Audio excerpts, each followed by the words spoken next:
Welcome back everyone to Genshin Interact. Our first banner looking into Fontaine is coming out with a new character on the rise. Lyney the young magician will run alongside the experienced Yelan for our first Fontaine banner. Let's go through both of these banners for the first half of 4.0 and Fontaine and see whether or not they are a good pulling option for you. If you do enjoy the video, please go ahead and like and subscribe, and check out the rest of the channel for other videos you may be interested in, such as other videos in the To Pull or Not to Pull series, our build guides, 4-star discussions, and our new series Taking a Twist on TCG content. Keep in mind that we are looking to create a Discord server whenever we hit 1,000 subscribers to create more avenues at answering more in-depth questions about your accounts, and also to see what you guys maybe would like for future video ideas. With a Pyro Bow DPS and an amazing Hydra support character, are they good pulls or are they distractions from what Fontaine could give you in the future? Now, onto the video. The first character we're going to be looking at is Lyney. Now, he is going to be our first Fontaine character, which is very, very nice to see. But because of that, and with a lot of the stuff that's been kind of given out right now, considering this video is being made before even the live stream, all of this is going to be subject to change. We don't really know too much of what is going to be going on. By the time this is out, hopefully the live stream will be available to watch and see, so you can kind of take our video in par with what they say as well. But first we're going to look into Lyney's team function, where he kind of fits into a team. So Riff, what can you tell me about that? We see him as an on-field DPS, and a lot of people will show you this. He's possibly good damage with charge shots and skill damage. He most likely fits into mono pyro teams, and arguments can be made for Vaporize, but it's not really recommended because of the passives and just how Lyney's kit works. It really promotes him in mono pyro teams. Looking a little bit into his kit though, Vixen, what can you show me about there? Well, he's going to be ascending into crit rate, which is going to make it easier to maybe focus on some other stats in his actual artifacts. Next, we're going to be looking at his normal attack, skill, and his burst. His normal attack is once again nothing really special like a lot of other characters, but his charge attacks have 2 levels, so it might be actually worth it to go ahead and look to actually leveling this up, considering his normal attack and his skill is where he gets a lot of his damage from. In those 2 levels of his normal attack, the first level just adds pyro to his attacks like other characters, and that second level of his charge attack keeps the pyro on his attack and throws out a Grin Malkin cat that taunts enemies like Baron Bunny, Guoba, and other different things that the game has offered. Once the Grin Malkin cat's duration on field is over or it is destroyed, it will deal pyro damage to enemies nearby. Also, only one taunt can be on the field at once, so just keep that in mind. If Lyney has at least 60% HP or more when hitting a second level charge attack, he will lose some of his HP and gain a surplus stack. You can get 5 of those at one time. Yeah, so taking a little bit of a deeper dive into his skill will deal AoE pyro damage, and the surplus stacks are consumed when you do this, and it will deal bonus damage based on the amount of stacks that you consumed, again, which Vixen said you can have a max of 5. Also, it seems like the skill regenerates HP for Lyney, and even gives him some energy, all based on how many stacks you were consumed by his skill again. So, if you use this skill while you have a taunt out on the field, it will immediately explode the taunt if it's on the field. Looking a little bit more into his burst though, Vixen, what do you have to share there? Looking a little bit more into his burst, he's going to turn into a cat inside of a hat, much like his taunts on the field, and kind of have that mobility like Kirara does. Maybe not as fast and stuff like that, but he is going to be turning into what they're calling a Grin Malkin cat. And he can move about the field applying pyro at least once and marking all enemies he comes into contact with. Once this duration is over, Lyney deals a large explosive pyro hit to the marked enemies. After the burst ends, another Grin Malkin hat, those little taunts, will be put on field and Lyney will gain another surplus stack. This is just going to help a little bit more with getting that surplus stack out. The burst is something a little bit extra with a little bit extra damage, and getting those taunts out as well as getting those surplus stacks ready for Lyney. Looking into passives, we don't really talk too much about them unless there's something crazy, and as well, could be subject to change because Lyney hasn't really out yet and we can't see the kit. But Riff, what could maybe a quick passive mention that we've seen be useful for someone in the future? So one very important thing about Lyney that most people have been seeing and very well telling everyone is that the more pyro characters you have on the team, the more damage Lyney will do, which is why we say he might be best when he is surrounded with mono pyro party members. And this passive might have a max of 2 party members for this buff. But looking at some similar character comparisons for Lyney, if really there are any, It does kind of remind people, it reminds me of Yoimiya just because of Pyro Bow DPS. You know, of course, Yoimiya is based more on normal attacks, whereas Lyney is going to be more charged attacks with that level 2 charge, as well as his skill will deal a lot of good damage. He's more kind of, seems like a quick swap in my opinion. But I also kind of think of Kirara. Again, Vixen had already talked about how, you know, in Lyney's burst, you know, goes to that like cat in the hat kind of thing. And that can remind you of Kirara based on her hold skill. We're going to look at a new kind of thing we're pulling out here in these types of videos. And we're going to look at some pros and cons maybe for Lyney specifically, since he's going to be the new character. So Vixen, what do you have to say about that? The upsides that I see with Lyney is that he's going to be a high damage output character, which is very good, especially with Pyro instances. And he's also going to be getting his sister, Lynette, 4-star on his own banner that can help him out tremendously.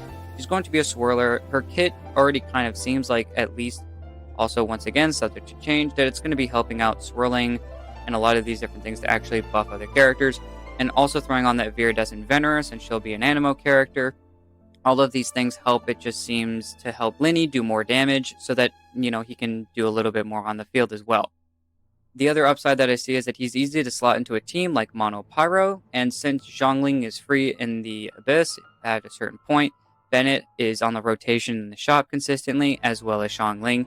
And Kazuha, Sucrose, and once again, talking about Lynette, can be great teammates to just swirl for him in general. If you have a Jean even, and a Venti, all of these different Animo characters could be really, really good characters to throw in there as a flex, as Rift was talking about earlier.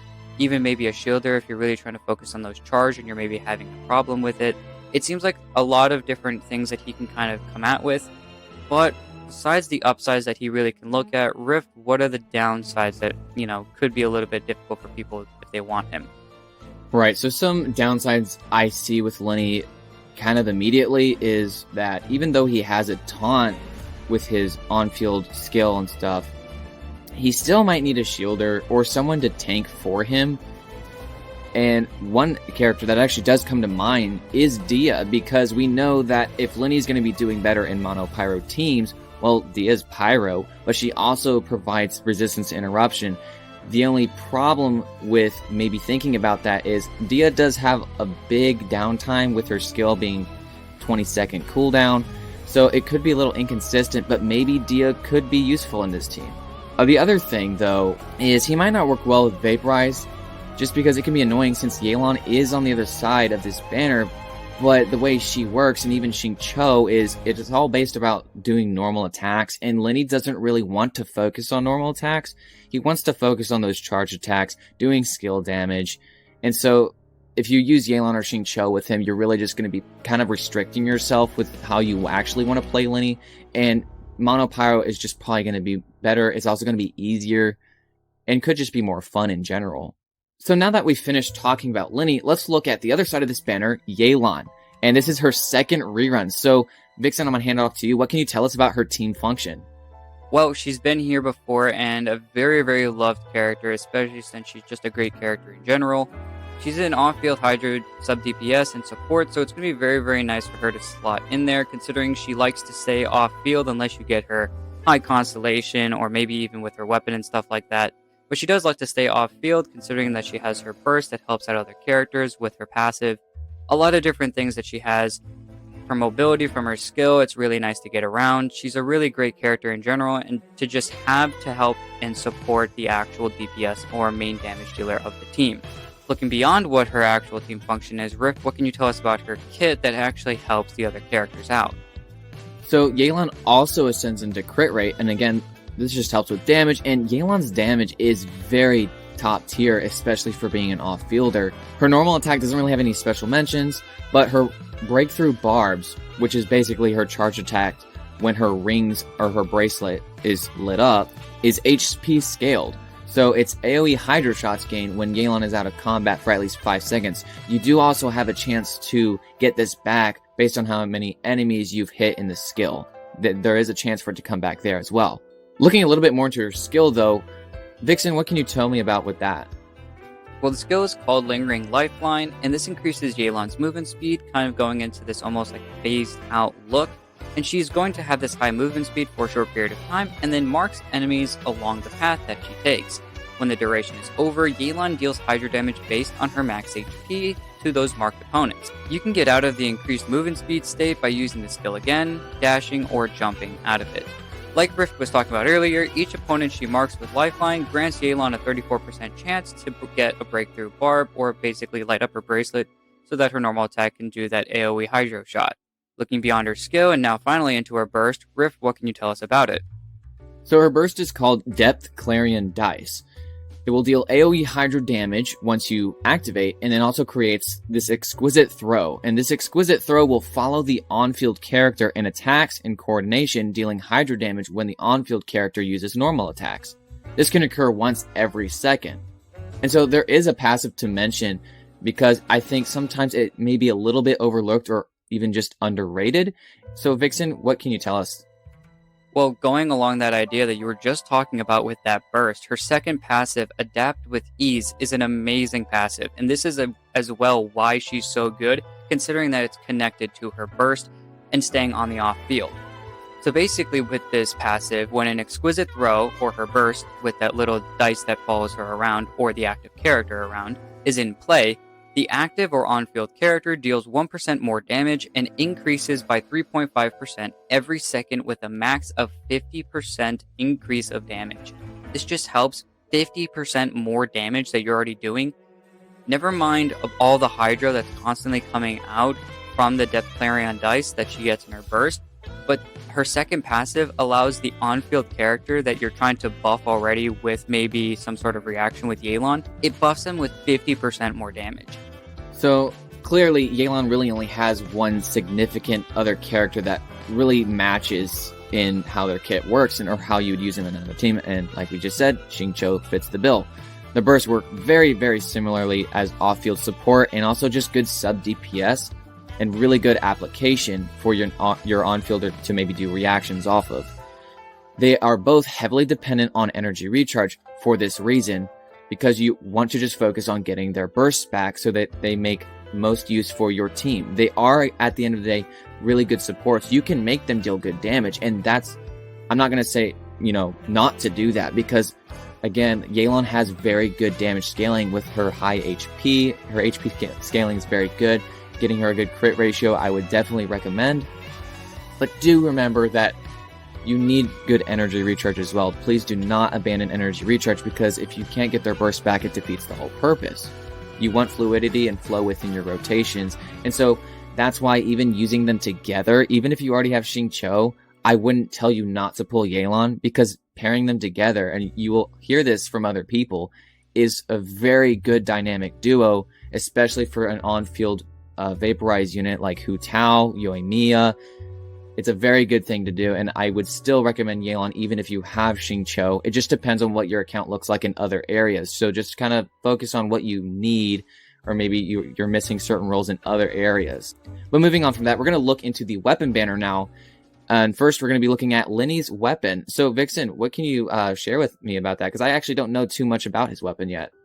Well, that's the thing. They're, once again, subject to change. Wow. But, there's a lot really that we don't know about this weapon, but at least what we could gather is that it has a main stat of 66.2% crit damage at level 90, and the name of the weapon is the First Great Magic, which is kind of cool going along the idea of his magician role. Now we're going to be looking at the abilities at Refinement 1, at least what we think they are. The user of the bow is going to be getting an attack increase of 12% flat at Refinement 1, and then for every party member with the same element as the user of the bow, the user gains 1 gimmick stack, and then 1, 2, or 3 gimmick stacks give the user 8, 15, or 40% attack respectively because of it. For every party member with a different element than the user gains 1 theatric stat. 1, 2, or 3 of the theatric stacks gives the user 4, 7, or 10% movement speed increase. So maybe that'll help a little bit more with these weapons and possibly even some other characters. Speaking of other characters, the best characters for this weapon are most likely going to be Lyney, which once again, besides the buffs that he already gives, it's best to surround Lyney with Pyro Party members already, and possibly Yoimiya. High crit damage based on these other things, it's going to be good, a high attack, that's what you want with her. And possibly some movement speed increase would just be kind of good as well, maybe to just get out of the way for her as well. On the other side of the banner, we have Aqua Simulacra. So Rift, what can you tell us about that weapon? So Aqua Simulacra has a main stat of 88.2% crit damage at level 90. And while you may be thinking, well, why would I want Lyney's weapon? It has a lower crit damage. Again, that just goes into the abilities on this weapon. And Aqua Simulacra at Refinement 1 increases HP by 16%. So obviously, this is really good for Yelan, because not only is it giving her that crit damage stat that's insanely high, but also increasing her HP, which for her is straight damage. Now for other units, and yes, these are good for a lot of units, which I'll talk about very shortly, but the HP won't actually help their damage. It's going to maybe just make them tankier, maybe just easier to use, but that isn't to say it's not a bad weapon, because in fact, we're going to see shortly that it's actually one of the best bow weapons to just use if you want straight damage, just because of the high crit damage.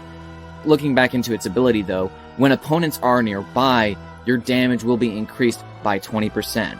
This can occur when on-field and off-field though. And so that makes this weapon that much more better, just because Yelan is kind of focused to be off-field as a support and sub-DPS. But looking at some of the best characters you can use this weapon on, and really there are a lot, because this weapon, again, it's just a high crit damage weapon, so any bow user, you're just wanting to give more crit damage and just more damage, this is not a bad option. So obviously it's going to be best for Yelan, but also for Child, because of the high crit damage, the HP is just going to be a little bit more comfortable since you are the on-fielder with Child. It is good for crit damage needs and other passives, but the HP buff really only helps out Yelan as a bow user, like I've already said. And so that's probably enough said about Aqua Simulacra. This is the part of the video now where we're going to move into our summary and kind of talk about maybe some of our personal opinions on the pulling options for Lyney and Yelan, the weapon banner, and just maybe how these characters can help you out or maybe hurt you. Maybe for some of you guys it's better to wait and save on other units. It really just comes down to what does your account look like, and ultimately who do you want, you know? So looking at our first question, and I'll ask you this, Vixen. The question is, do you need either character on your account? Well, Lyney is great for, once again, like we've talked about many times, that he's good for that mono pyro because of his passives. You know, Xiangling having that off field. Bennett is great for that bonus attack boost. There are a bunch of other characters if you really need a shielder, Toma and Xinyan, and that's maybe going to help out with maybe a little bit of a shield. You know, his passive has a max of 2, possibly for a boost in damage.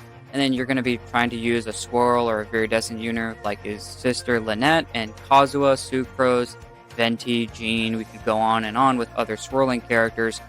Lyney just kind of has this set mono pyro team, and maybe if you're kind of already needing and looking for that, maybe this is the actual character that you're looking for and looking to build this team. Lyney's for you. Yelan, on the other hand, is probably one of the best characters in the game and is probably at least top 10 characters in the game to actually get. She has great off-field Hydra application to pair with a normal attack DPS. She has good damage in and of herself. Her entire kit surrounds basically buffing characters' damage that she's already helping. And it might not be good for Lyney looking on the other side of the banner since he focuses on charge attacks, but she's a great character either way. Now be careful because this might be another Hydro bait character before you pick up maybe some new Hydro characters that are going to come out in Fontaine. So yes, you may be really in need of a Hydro character, and that's great if you really want Yelan, and there is nothing wrong with getting her considering we've talked about how great she is. Even if a character in the future is a Hydro character and they're maybe not as good as Yelan, but you really just want a new Hydro character from Fontaine, just be careful because Yelan could be maybe getting in the way of that. Our next question, though, is what elements is your account in need of? Well, Lyney seems like a good idea for Pyro if you have multiple Pyro character spell and can surround him with strong supports. But if your account is a bit more diverse in other elements, it might be best to skip Lyney. We stated earlier in the video that Bennett is in the rotation of the shop, Xiangling is free, so if you have invested in those two units, it's going to be very easy to build a mono pyro team. Just use Lyney, Bennett, Xiangling, and some flex character, whether that's Xiangli, Kazuha, or even some 4-star versions of that. Maybe you could even use Layla as a shielder. You know, there's a lot of different things you can do for the flex just to kind of help out Lyney. Looking at Yelan, though, if you're in need of Hydro, Yelan is one of the best characters for this element, especially for vaporized teams and freeze teams that have DPS characters that focus on normal attacks. Again, can't stress enough just how potent she is for buffing normal attack units. It's crazy. And even by herself, she deals so much damage. Just using even her on field can be a lot of fast damage. Looking at our next question, we ask, do you have the resources to properly invest into these characters that you're pulling? Well, Lyney is a Fontaine character, but something that's kind of cool that, miHoYo just put out was that out in a developer discussion that they released recently, they said this, and I am quoting this: after the version 4.0 update, if you have completed the Archon quest in Mondstadt, a teleport waypoint in Sumeru's realm of Farakurt will unlock automatically. End quote. This will help early players, I believe, to get to Sumeru and Fontaine, even if they haven't maybe gotten to those areas and unlocked them yet, but it'll help them get there to maybe grind those materials and for the exploration. Now, once again, this actually hasn't happened yet. The version's not out. This was from a developer's discussion, personally, literally from miHoYo themselves, so I highly doubt that they're going to be going against their own word, or, maybe it won't be in exactly where they're saying. Either way, though, it is nice to know that we've stated in other tuple or not tuples that it's kind of difficult for you to walk all the way across Liyue and Fontaine and, Sumeru and then into Fontaine or whatever. It would just be painful to actually get all the way over there to maybe grind materials and explore. But it seems like after you finish this first Archon quest in Mondstadt, it'll open up at least an entirely new area for you. Yelan is from Liyue, so all of her materials are going to be from there, and it's going to be very easy to get them, especially considering it's right next to Mondstadt. You're probably already going to be going over there soon anyways, if you're not there already. So getting her materials won't really be that bad. Next, we're going to be looking at the next question. So, Rift, what is it? This next question we ask is, what kinds of teams are you trying to build? And when looking at Lyney, again, I know we've said it so many times, but for Mono Pyro, that's about all Lyney is going to be made for. I mean, his kit really surrounds the fact that you're going to be wanting to use him there. And going Vaporize is viable, but with Lyney possibly built off of both HP and attack and double scaling there, you might not have enough areas in your artifacts to build off EM along with the HP attack, and then the crit rate and crit damage you'll also naturally want as a damage dealer. Yelan is great for Vaporize, Freeze, and Bloom related teams. She's easy to slot into almost any team because of her passive that we talked about earlier that buffs the active character's damage while her burst is active. Looking at our next section, we're going to be talking a little bit about looking at your specific account. What roles do you have filled or not filled? Because this is an important one, I think, because based on what you already have or don't have, this greatly influences the value of future characters and the current banners that you're seeing. So, Vixen, how can you answer this question? Well, looking at those roles that you have filled or don't have filled and maybe need to have them filled, is Lyney fits that DPS role we've talked about 1,000 different times. The thing is that Yoimiya is already there as the Pyro Bow unit, and I know a lot of people maybe have, that it's pretty difficult, and we don't really know what Lyney is going to bring to the table yet.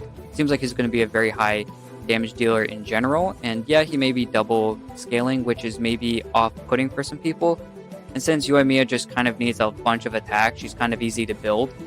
But Yoimiya is good for that normal attacking DPS, which means that she can be paired with Yelan, which is on the other side of the banner. So if you have Yoimiya and you're looking to get someone on this banner, Yelan's probably the better go, considering that it's going to be easier to get Yelan as a pair, possibly with Xingqiu, and then getting that easier build to really with their artifacts, considering Lyney is a little bit more diverse in what he actually needs and has many different things to go into. On the other side, we look at Yelan, and Xingqiu is enough to have if you want to skip Yelan and if you're really not there for Yelan itself. And a lot of people are telling you to pull, but you're just maybe not necessarily needing her, and you're just like, I'm perfectly fine with my Xingqiu, I've built her well, and I like what I have. It's great that you don't want Yelan, so you don't have to go for her. But if you want just maybe better Hydro application, you haven't built your Xingqiu, or maybe you want to pair her with Xingqiu and make a really, really crazy good team, like Rift was talking about a while ago with, pairing her with Yoimiya and with those Vaporized teams with Wu Tao. Both of those together, it's going to be amazing, and her damage is crazy good, and her application is great. Xingqiu, though, is basically just a 4-star version. He has great damage, and his application is just even better, and he only really needs to focus on ER, throwing him on that 4-piece set for Emblem. It's just going to make things a lot easier for you. So Xingqiu is a great slotting character if you already have him, and if you don't really want to pull for Yelan. Our next section is a little bit bigger. We're going to be talking about the dangers between actually looking at, new free-to-play players, veteran free-to-play players, whales, What are the constellations that you need? Are these characters good to just sap up your primos, or is it probably best to skip? So Rift, what can you tell us about it? So getting right into it, looking at free-to-play players, these kind of players will need characters that slot in a lot of different teams that make the game easier before the late game content will kick in.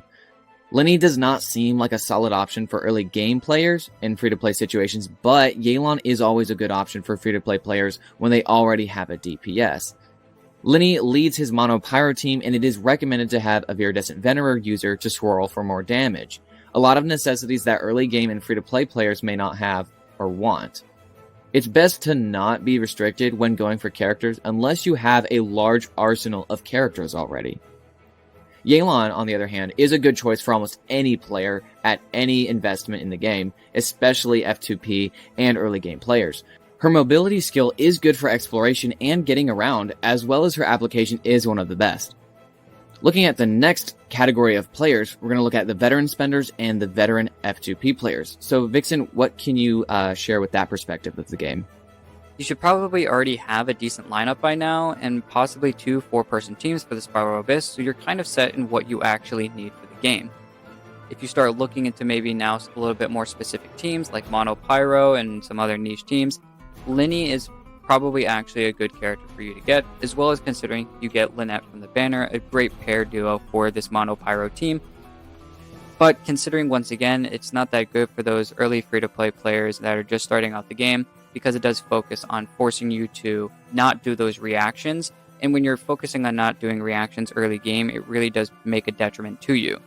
But here, now that you're a little bit later game and you kind of know the game a lot more and you know what you can go after, Mono Pyro could be something that could be just fun for you to go for. Yelan should already hopefully be in your lineup at this point if you're a veteran spender or a free-to-play player that's been here for a while. And if she's not, that's great, but I do recommend heavily going for her, at least considering going for her, just because she's a great character to get into your lineup to help other characters out. We've already talked as much about that as possible, but you'll be glad to have her at the end of the day. Now, Riff, what can you tell us about high spenders? If you're a high spender, look into what constellations will benefit characters the most. As a general rule, most of the good constellations, other than the C6 of course, are the C1 and C2 for a majority of the characters in the game. This is the point where we look at constellations, and usually through seeing a character using their constellations, you can tell which ones to go after. Since Lyney is not out yet when we are releasing the video, we do not have any official video of his constellations and do not want to give an opinion on something we can't be too sure of. That being said, as stated before, first and second constellations are usually the best to look at besides the sixth. You have 3 full weeks until he is off the banner, which means you can look up videos on his constellations at that point that he's out. Besides Yelan's 6th constellation, her 2nd constellation is the one to go for. Her C1 is nice for an extra charge of her skill and can help a lot of energy problems maybe that you might be having, but her 2nd constellation fires off another attack of her exquisite throw attacks that deals damage based on Yelan's max HP. This will help Yelan do more damage off-field and can take some of the pressure off of the DPS for damage and technically increases her already crazy amount of Hydro application. Our last question we're going to be looking at is, do you need the weapons? Both weapons don't really seem necessary just because of how they're made. The first, Great Magic, which is Lyney's weapon, sounds very good for Lyney since it adds onto his passive talent, but beyond that, it doesn't really seem like it holds anything that great and that's going to break the game. And Lyney and other bow users have very good other 5-star and 4-star options that help a lot already with damage, as well as maybe some passes that could help them out as well. Looking at Aqua Simulacra, although it has such a great high crit damage at 88.2% for other characters including Yelan, it's really not necessary to get it all. Like I said a second ago, Fading Twilight is a great 4-star energy recharge bow that she can use that we got from an event, but also Favonius Warbow isn't really a bad option either, since its ability is based off of crit rate, and Yelan ascends into the crit rate. So make sure maybe if you're looking at both weapons, they don't really seem that necessary, and if you're going for the characters, if you really want the weapon, you can definitely go for it, and it wouldn't really be bad for you. But if you're looking for both of these bows to really look to get on other characters, they're really not that necessary to go after. We hope that this video could help you decide on whether these characters or weapons coming up on these next banners are for you. As always, if you have any suggestions that may help other players, go ahead and let us know in the comments. Thank you again for watching the video, and we'll see you in the next one.